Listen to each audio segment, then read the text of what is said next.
سنتوں کو کیا جاتا ہے، سنتوں کا جنازہ نکالا جاتا ہے، پیارے آقا جناب محمد رسول اللہ صلی اللہ علیہ وسلم کے سینے مبارک کو زخم لگا کر چھلنی کیا جاتا ہے۔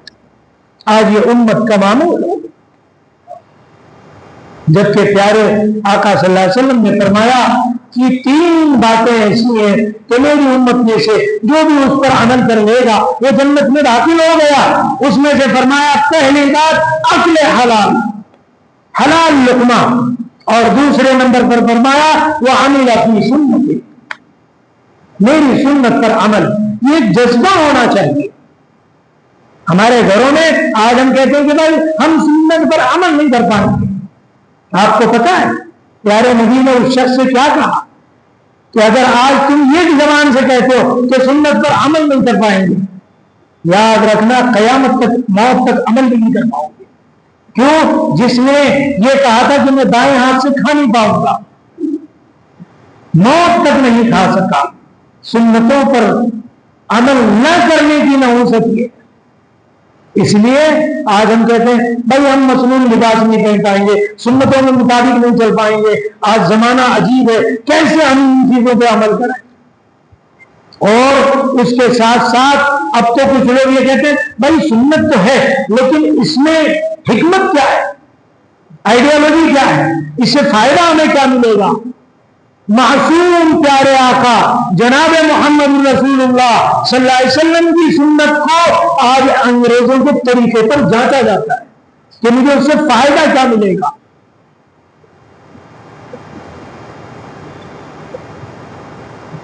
یہ فائدہ کم ہے کہ جنت مل جائے گی، ہمیشہ کا عیش مل جائے گا۔ اور یاد رکھنا دنیا میں بھی سنت پر عمل کرنے کی وجہ سے کبھی اس بندے کا خسارہ نہیں ہو سکتا۔ تو فرمایا پیارے آقا جناب محمد رسول اللہ صلی اللہ علیہ وسلم نے کہ 3 باتیں جس نے بھی اپنی زندگی میں داخل کر لیا وہ جنت میں داخل ہو گیا۔ اس میں سے پہلی بات اکل حلال، اس پر دھیان دینا ہے، حرام لقمہ پیٹ میں جانے نہ پائے۔ اور دوسرے نمبر پر سنت جو بھی ہو، جس کام میں ہو، پہلے یہ تلاش کرے کہ سنت کیا ہے۔ میرے نبی کا پسندیدہ معاملہ کیا ہے؟ حضرت انس بن مالک رضی اللہ تعالیٰ آپ صلی اللہ علیہ وسلم کے ساتھ بیٹھے کھانا کھا رہے تھے۔ کھانے میں آپ نے یہ دیکھا کہ پیارے آقا صلی اللہ علیہ وسلم لوکی، جسے کدو ہم کہتے ہیں، یہ لوکی تلاش کر کر کے پورے پلیٹ سے کھا رہے تھے۔ یعنی ایسا لگ رہا تھا کہ آپ کی یہ بہت پسندیدہ غذا ہے۔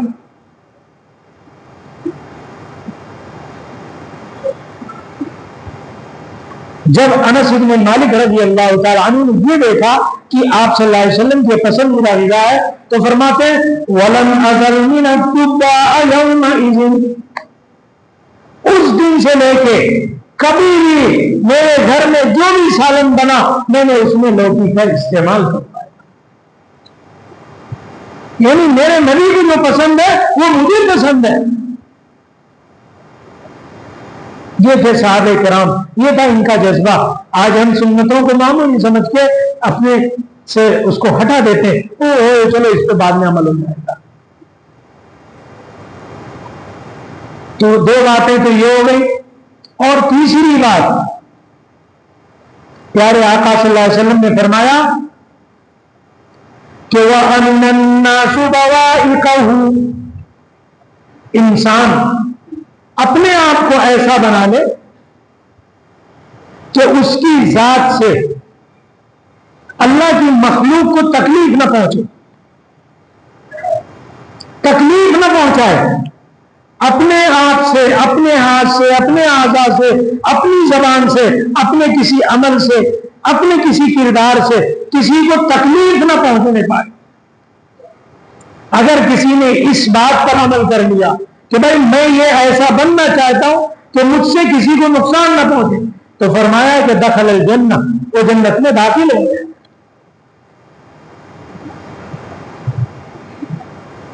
اسلاف کی زندگی اٹھا کے دیکھ لو، پوری کوشش یہ ہوتی تھی کہ ہماری ذات سے کسی کو نقصان پہنچنے نہ پائے۔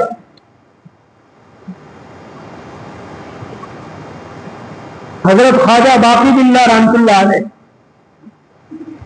نقشبندیہ سلسلے کے بہت اونچے امام ہیں، رات کے وقت اللہ کی عبادت میں مصروف تھے، تہجد کی نماز میں، بستر خالی سمجھ کر بلی آ گئی بستر پہ۔ اب بلی میں بستر پہ آ گئی، ٹھنڈ کا موسم تھا، گرم لگا، وہ اسی میں بیٹھی رہی گئی۔ اہل اللہ اس طرح ہوتے ہیں، اللہ کے اولیاء، یہ مقام انہیں یوں نہیں حاصل ہوتا، جبکہ بلی ایک جانور ہے، لیکن دیکھیے کتنا اللہ کی مخلوق کا خیال ہے۔ صبح تک اسی طرح وہ عبادت میں مصروف رہے کہ اگر میں بستر کی طرف پلٹوں گا تو بلی جائے گی اور اسے تکلیف پہنچ جائے گی۔ تو بلی کو تکلیف نہ پہنچے، ایک جانور کو تکلیف میری وجہ سے نہ پہنچے، پوری رات عبادت ہی میں گزار دی اور بستر پہ پلٹ کے نہیں آئے۔ یہ تھے حضرت خواجہ باقی باللہ رحمۃ اللہ علیہ، اللہ ان کی قبر کو نور سے منور فرمائے۔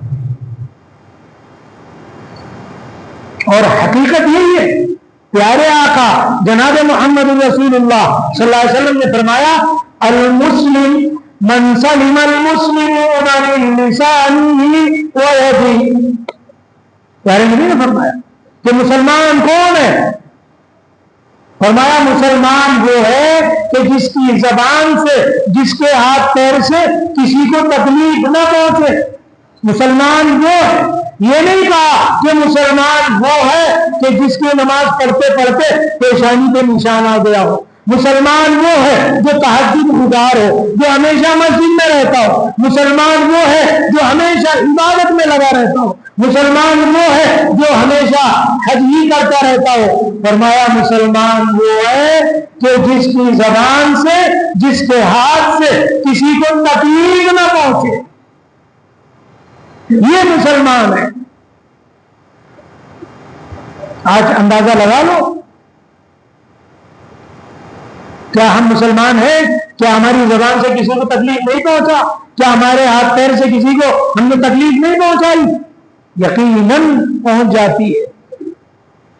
اس بنیاد پر مسلمان میرے بھائی نماز روزہ عبادت کا صرف نام نہیں ہے، یہ حدیث صاف کہہ رہی ہے کہ تمہارے اخلاق اتنے عمدہ ہونا چاہیے کہ تم زبان سے کسی کو غلط مت کہو، گالی مت دو، برا بھلا مت کہو، گالی گلوچ مت کرو، جھگڑا مت کرو، یہ اخلاق تمہارے ہونے چاہیے۔ ہاتھ پیر سے تمہارے کسی کو تکلیف نہ پہنچنے پائے، کوئی کام زندگی کا ایسا نہ ہو کہ کسی کو تکلیف پہنچ جائے۔ وَأَمِنَ النَّاسُ بَوَائِقَهُ، لوگ تمہارے شر سے محفوظ رہیں۔ تمہارے اخلاق دیکھ کر مسلمان بن جائے، تمہارے اعمال دیکھ کر لوگوں کے دلوں میں یہ امنگ پیدا ہو کہ کس دین کو یہ ماننے والا ہے، کہ اتنا اچھا اس کا دین ہے، کتنے اچھے اخلاق ہیں اس کے۔ سہیل عبداللہ تستری رحمۃ اللہ علیہ، اللہ کے جلیل القدر اولیاء اکرام میں سے پڑوسی ایک تھا، غیر مسلم تھا۔ اس پڑوسی کے مکان سے کچھ غلاظت لیکیج کی وجہ سے ان کے صحن میں آ کے گرتی تھی۔ روزانہ معمول تھا کہ اس کی اس غلاظت کو اٹھا کر صاف کر دیتے، نہ پڑوسی سے کچھ کہتے، نہ اپنے گھر میں کسی کو بتاتے، بس اٹھا کے صاف کر دیتے، روز کا معمول تھا۔ آخر جب بیمار ہو گئے اور انہیں ایسا لگا کہ اس بیماری سے اٹھ نہیں پاؤں گا تو پڑوسی کو بلایا اور بلا کر کہنے لگے کہ دیکھ میرے بھائی، تمہارا یہ لیکیج ہے اور یہ روزانہ اس کی غلاظت میرے صحن میں گرتی ہے، لیکن میں روزانہ اسے صاف کر لیا کرتا تھا، اب میں شاید نہ اٹھ پاؤں اور میرے اندر اتنی سخت نہیں ہے، اس کی وجہ سے میرے گھر والے شاید انہیں کچھ جب تکلیف پہنچے تو وہ تمہیں برا بھلا کہیں، اس لیے اسے درست کروا لو یا کچھ بھی کر لو، ابھی تک تو میں نے صاف کیا، ابھی تک میں نے تمہیں بھی نہیں کہا۔ جب یہ بات انہوں نے کہی تو اس مجوسی پر اتنا اثر پڑا کہ یہ کیسا اخلاق مند انسان ہے، کیسا شخص ہے کہ اتنے دنوں تک یہ اس غلاظت کو اٹھاتا رہا، کچرا نہیں تھا، گندگی تھی، اس کو اٹھاتا رہا اور کبھی کچھ نہیں کہا، اور آج جب یہ اٹھا نہ سکا تو اس نے یہ بات ہمیں بتائی، کہا کہ تم کس دین کو مانتے ہو؟ کہا کہ میں جناب محمد الرسول اللہ صلی اللہ علیہ وسلم کا غلام ہوں، اسی دین کو مانتا ہوں وہ جو دین لے کر آئے۔ کہا مجھے بھی کلمہ پڑھا دو، میں بھی تمہارے پڑوس میں اتنے زمانے سے آگ کی پرستش کرتے کرتے گزار چکا، اب مجھے پتا چلا کہ سچا دین تو یہ ہے۔ تو لوگ اعمال اور اخلاق کو دیکھ کر دین قبول کیا کرتے تھے، آج مسلمانوں کے اعمال دیکھ کر لوگ دین سے بیزار ہوتے ہیں۔ دین کہتے ہیں راستے کو، وہ راستہ جو پیارے آقا جناب محمد رسول اللہ صلی اللہ علیہ وسلم نے بتلایا، اس راستے پہ چلنا، اسی کو فرمایا وہ عمل فی سنتی، سنت پر عمل اور اپنے شر سے کسی کو تکلیف نہ پہنچے۔ تو بہرحال میرے محترم، یہ تین باتیں تھیں جو اللہ کے پیارے حبیب صلی اللہ علیہ وسلم نے فرمایا کہ جس کی زندگی میں بھی آ گیا وہ جنت میں داخل ہو گیا۔ حلال لقمہ آنا چاہیے، حلال آمدنی ہو، حلال کماؤ، حلال کھاؤ، اور دوسرے نمبر پر فرمایا کہ سنت پر عمل ہو، جہاں بھی سنت کی بات آئے تو فوراً یہ دیکھو کہ میرے نبی کا طریقہ کیا ہے، اس پر عمل کی کوشش کرو، اور تیسرے نمبر پر اپنی ذات سے، اپنے آپ سے کسی کو تکلیف نہ پہنچے۔ تین باتوں پر عمل ہوگا، اللہ تعالیٰ جنت میں داخلہ آسان فرما دیں گے۔ اللہ تعالیٰ ہم سبوں کو عمل کی توفیق دے۔